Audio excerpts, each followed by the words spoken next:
Uh, I'm Mark Overmeer, and I have a few huge modules on CPAN. One is XML compile, about XML processing, one is about email, and some other stuff. And for my modules, I have developed some own frameworks. Well, everyone writes their own frameworks, of course. It's not that bad. It's not that bad that there are competing infrastructures to get the same thing done. And I want to show you how you could use translations in using my new module. There are other infrastructures where you can translate with in Perl, but maybe this is some advantages for your next project. So I'm a self-employed programmer, and usually I have many small international projects at the same time. So a few weeks there, and a few weeks there, and so on. And sometimes I produce startup scripts or startup modules for so that's a bit of my business model. I have open source Perl modules for XML, but it's sometimes quite difficult to set them up, collect all the schemas and so on. So I bootstrap the project for someone else for a few weeks. Well, so this is about translations, and let's see. Anyone of you already tried translations in your template toolkits? You did, and you did. What are you using? Gettext. Gettext, plain Gettext? Yeah, what's called localized text domain or something like that. Yeah, locally text domain. Yeah. That's a quite common thing, and the text translation infrastructure I have is quite compatible with that. Only it goes much farther. I try to make it more even more into a real language than the Gettext, which is more C on the C level. You know? Yeah. So I will show you some examples. Now I should. It works. So when you have a website or when you have a program which is already running but it's not translatable, you have to go through a very difficult step. And the first step is that your usual print statements, where you fill in your variables, should be changed into format statements, where you have to use printf, see, and then you have to fill in the variables on a different way. Why? Well, you need to have, this is a string which needs to be translated. That's your purpose, you want to be able to translate. And if the username is already filled in, it's impossible to translate it anymore. You cannot, because, well, there's going to be a different name for a different string, and the automated translation it doesn't know about how you filled in the variables anymore. So the traditional system, what was invented for the C programming language, and GNU has a very popular implementation for it. It's the Gettext infrastructure. So you have your string, your format string. You get this format string translated into another language, and then after that, your variables get filled in. And it's quite more difficult to read. And this is a simple example, but we are used to writing quite complex print statements. Maybe you don't, but I do, with including lists and so on inside the print statement. So you have to rewrite your program at least to use formats for filling in. So you get this get text, and then every once in a while you run a separate program which extracts all these texts, all these what they call message IDs from your code, and build tables from it. So the most used table system is the PO files, and in those tables you get the string, which is found in your code, and you have, by hand you have to add the translation into your other language. But per language, you have a separate file where the source text is translated in what is the best translation for your language. And if a translation is missing, it falls back to the default, so the message ID itself. But you can write your programs with only texts in Dutch or in Spanish or so, and then set up translation tables. And it's even sometimes very useful, or often useful, to have an English to English translation table. Because once you have introduced those message IDs, you don't want to change them anymore. So if you make typos or things like that, and you change it in your code, the message ID in your code, then all the other translations get lost and have to be retranslated. There are many tools, open source tools as well, and commercial tools to manage these translation tables. So Poodle and Webplate and so on, they're quite nice. You can just, these tables, put them in Git, and then you see all the translation efforts of people being directly stored in your Git repository and so on. It's really nice. So the format with these classical format strings, you're not limited to that. PO files are just message ID into strings, and it doesn't matter how the markup in the strings is. So many higher level programming languages stepped away from using the percent s and so on, the positional parameters into name parameters. It's also much easier for translators. In this case, the translator only sees this, but what is being filled in here? Yeah, well, maybe you can work out that's the username, but it may be quite important to know what is in here. And maybe there are even more parameters you want to fill in, and in some languages you have to change the order of the parameters. So that's why most frameworks, translation frameworks, move to having named parameters between curly braces. And then you need, of course, a different function than printf to get it filled in.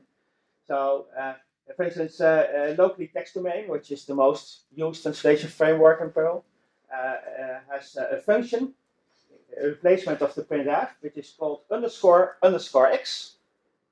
And then you have here the string, and here the parameters you want to be filled in by name. Much better. So in your PO files, you see the names. Okay. A side step. For most of my modules, certainly the last 10 years, I use a framework which is it's called named block report, and well, it should have a different name, but you may be aware of the namespace problems on CPAN. If you have 40,000 distributions, then it's quite hard to get a very good name. During my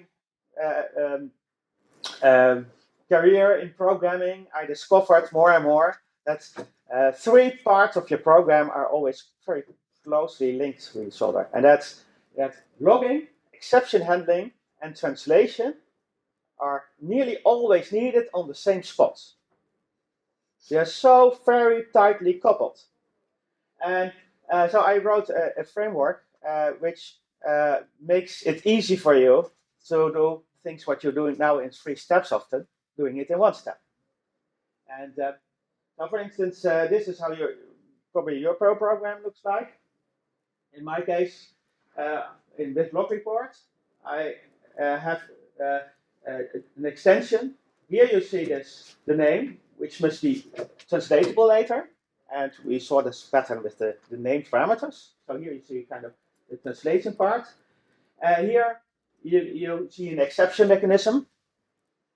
And so I added some keywords as many Perl modules do, as syslog has. Die and warn is really very limited to express the seriously of how serious a mistake is. And for instance, I added a keyword fault, which is an error, but it's caused by an external cause. That's not external cause. Actually, it means everything what is an error because of $! Yeah, it's automatically adding them. And all the modules everywhere in your code, you can just throw exceptions, die, errors, and so on. And in your main program, you decide where the errors go. And you start the dispatcher. I want to dispatch all the errors to syslog.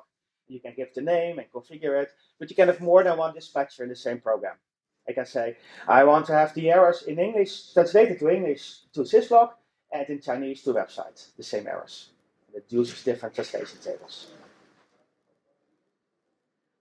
Actually, so this is my step towards having these translations into template toolkit. Just wait a minute. In all the modules where you use these exception mechanism and these translations, you start with use log report and then a domain name. Within one program, you can have multiple components, and each component can have their own translation tables, separate translation tables. So you have to tell Perl or the infrastructure, log report infrastructure, this file belongs to this translation table by default. Yeah. So and here, when once you run the script to update your translation tables, it takes this string and it adds this message ID to that table, or updates that message ID in that table. This small line produces something like this. It's a fault, so there was an internal cause for a very serious thing I cannot do. It's a die, but it dies with an exception. It casts an exception, it dies, and you can have a try up there to catch it. And it's a fault, and the message, I just left out a part of the namespace here. And the message is this, and it gets some parameters to be filled in, and it adds some additional parameters to the object, for instance, which domain this string belongs to, but also which file we found it, line number, stack trace, and so on. So there are some more hidden for you automatically, and the dispatcher at the end can decide whether it wants to show it or not, whether it wants to show the stack trace or not. So where you use this code, which faults, you can just have the try. It's normal eval, but nice name, try, and it produces a bit of maybe you didn't know that, but $_s can be an object. It doesn't need to be a string, but it can also be an object. And, a lot of translation frameworks or exception frameworks have used that. So I can check after the try whether it died.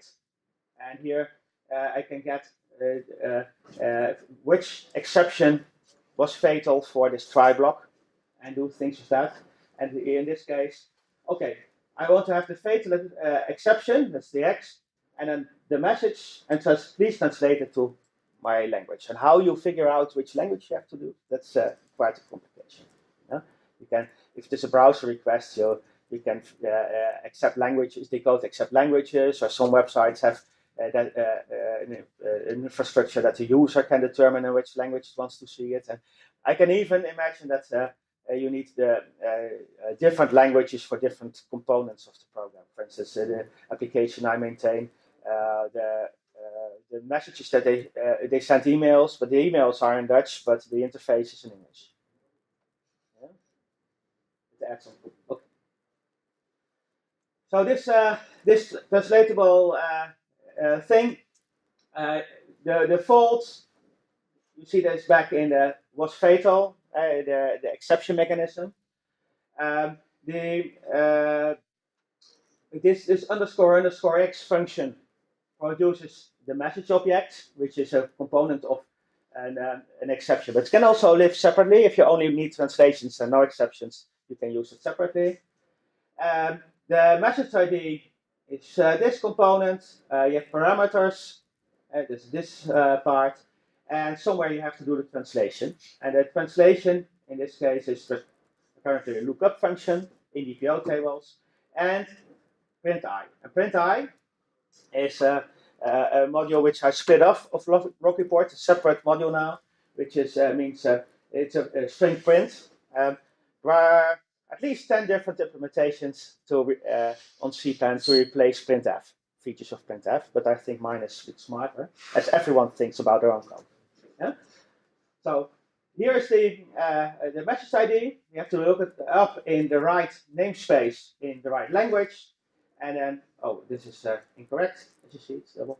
And but you get a format string back, and that's fed into print I. But what can you do with my interpolation, string interpolation? It's a bit more than in the other versions. So you can the main component of this translation is this print I. But for instance, what I missed is that making the step from formats into named, I cannot add extra instructions about the width of strings, for instance. I want a maximum 20 characters being filled in here. So the locally text domain lost some features. Well, so this string print, you can do that. You can just add extra information during the interpolation of the listings. Besides that, you can have modifiers and serializers. So during the things being filled in, you can say, okay, I want an undef to be represented as a string undef with curly braces around it or something like that. So you can configure how to serialize things that you pass during your translation. And you can modify things. Here, the price is in pounds. I want to have P displayed in pounds, but I don't know, the internal representation of price might be in euro cents. On one location in your program, you just can configure when I want the modifier, when I specify the modifier pound, you have to do this computation before you fill in the value.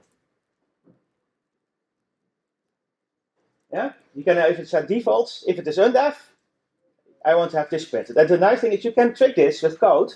You can make a Perl site, make an if, and so on, and complicate. But in the translation tables, it usually ends up as separate things to be translated. But now you have one message ID, which is telling everything about this line. Yeah. Will that default be translated? The sold out, is that going to be translated as well? No, because this is your message ID. So yeah, in the translation table, you can translate into your language. So in Dutch, I want to see it in euros, and if there's nothing, it's uitverkocht. And this is what you include there. You see this text, and it will be included as that text. Yeah. So I think this is a very useful addition, just to make those tables more compact and easier to understand. Yeah, Max. But this means that your translator is also half a programmer, because they can mess that up and forget to put the sign there. Of course, you can mistakes. Yeah. But they can always make mistakes. So, yeah. In English, you have the pound before the value. Oh yeah, but this modifier can also translate it into a string and then put the pound in front of it. This is not a display thing, but this is calling a subroutine, which this beautiful name, and that subroutine can do whatever it wants to get their value on that spot. Okay, so now to the last step, to this template toolkit. Template toolkit has the main object is template.pm, and log report template toolkit is just an extension of that.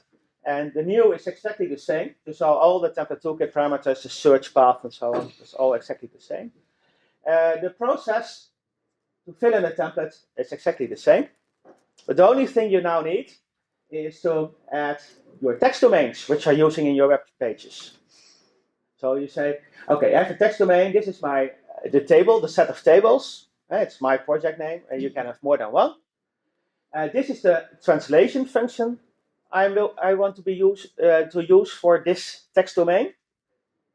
So you have to change your templates a little bit to get translations to work. And here are my tables, the lexicons, the translation tables. If you make any mistake in this, your program your templates will not be translated. It just doesn't work as you expected, and sometimes it's a little bit hard to make this first configuration step or get it right. Looks very simple, but finding the right directory and so on, but once it works, it's important. So the second function, second extension for this template object is the extract. you need to create a separate script, which you run every once in a while, to update the tables, to collect and recollect all the message IDs. And in contrast to the other frameworks, the translation frameworks in Perl, we also have scripts to extract it. For Perl, I use PPI to extract these message IDs. So it really tries to parse it. And for template toolkit, it really uses the template parser instead of some weird regular expression. How much time do we have? You're just running out now. Okay. Then I try to short. As other frameworks, you have to call a function in your templates to do the translation. You're probably aware that if you insert parameters from your code into the templates, that you have to escape characters smaller than, larger than, and so on, and quotes. And so usually you end up with this pipe HTML quite a lot in your templates.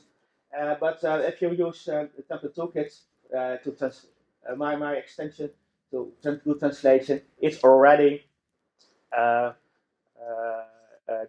escapes all HTML characters. Yeah.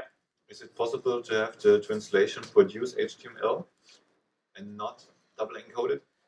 Yeah.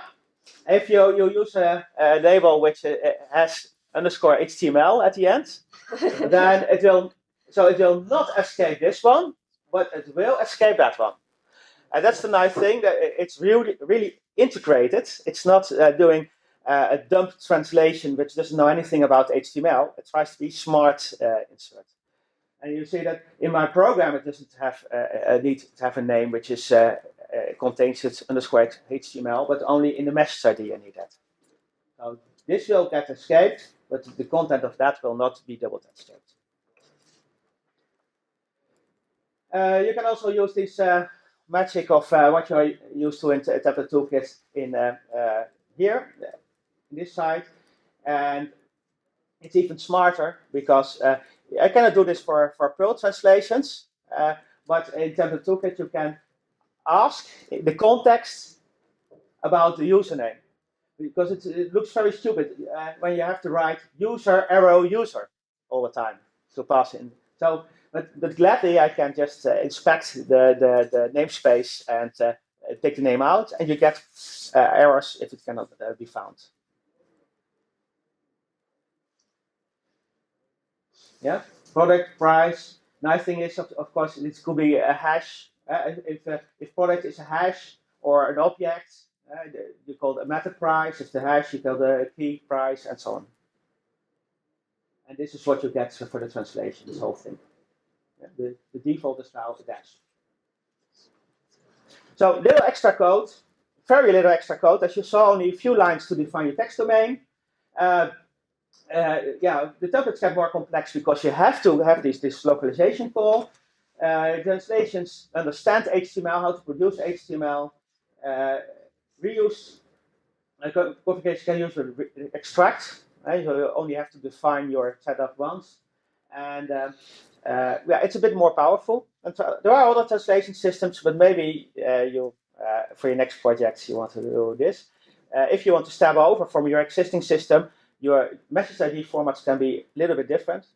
And if you have big translation tables, you don't want to change it, I may implement a compatibility layer for you. Yeah, but you can use both. So that's my 20 minutes. Yeah. Sorry. Questions? Is there an example in the documentation about integrating this into Catalyst? No, I haven't tried it out with Catalyst now. Okay. But if you work out how to do it, then I will include it in my manual page. Okay, and thank you.